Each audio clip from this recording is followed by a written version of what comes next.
आजकल शादी विवाह पर लोग बहुत ध्यान नहीं देते। विवाह क्या है, विवाह का उद्देश्य क्या है, उस पर लोग तनिक भी विचार नहीं करते। हम लोग जानते हैं कि भगवान राम शूर्पणखा से विवाह नहीं किए।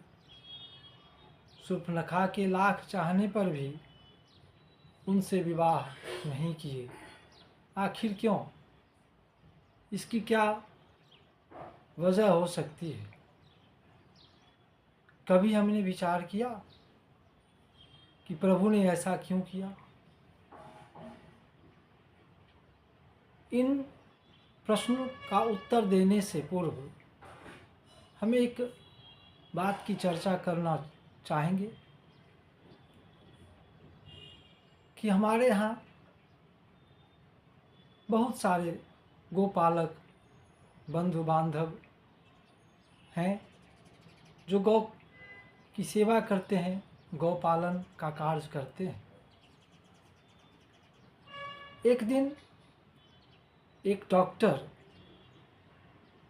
एक किसान के यहाँ गाय को सीमन देने आया। उस किसान के पास बहुत ही अच्छी नस्ल का,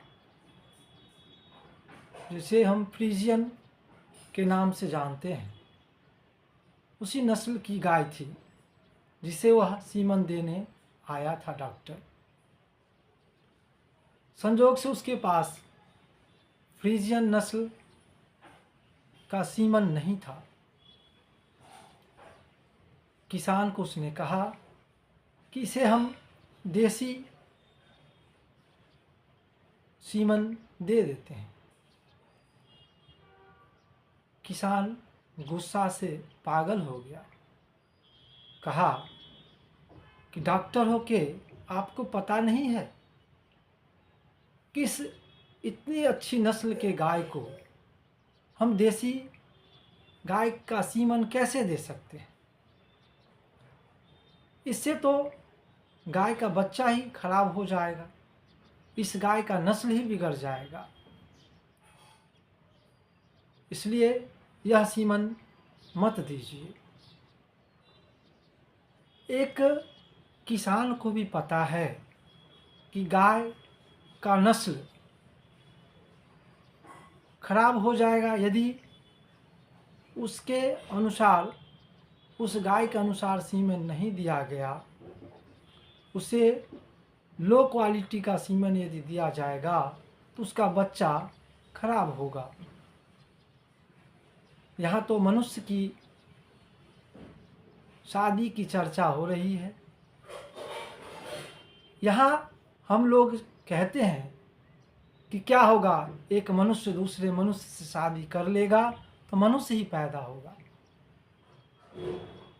एक किसी भी जाति का लड़का किसी भी जाति की लड़की से शादी कर सकता है।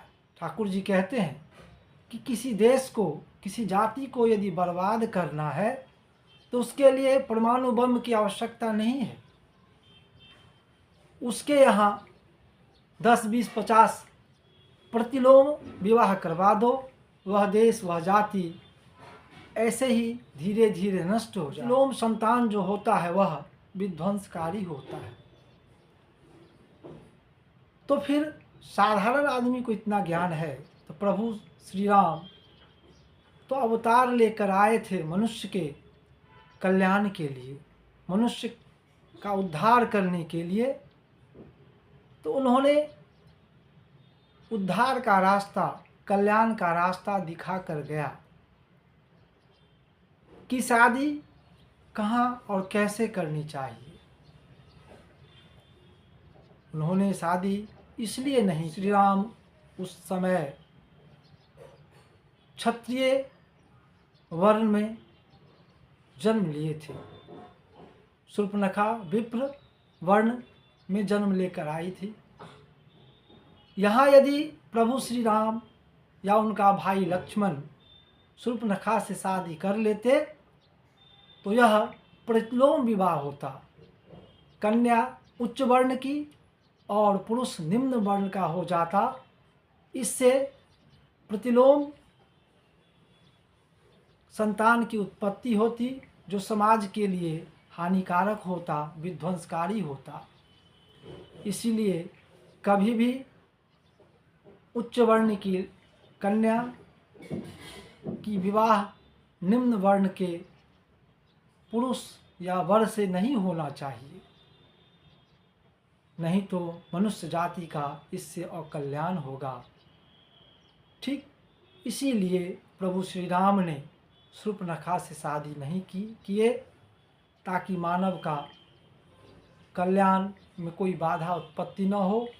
इस दृष्टांत से आगे मनुष्य उनके अनुरूप यह गलती न कर बैठे।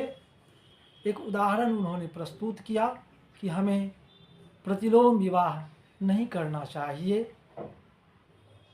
तो हम लोग जब एक गाय का बच्चा खराब नहीं पैदा हो, इसके लिए इतना जागरूक है, तो मनुष्य का बच्चा अच्छा पैदा हो, इसके लिए भी हमें जागरूक होना चाहिए। इस संबंध में जानना चाहिए कि क्या होता है विवाह का क्या उद्देश्य है। फिर मौका मिलेगा तो इस पर हम आगे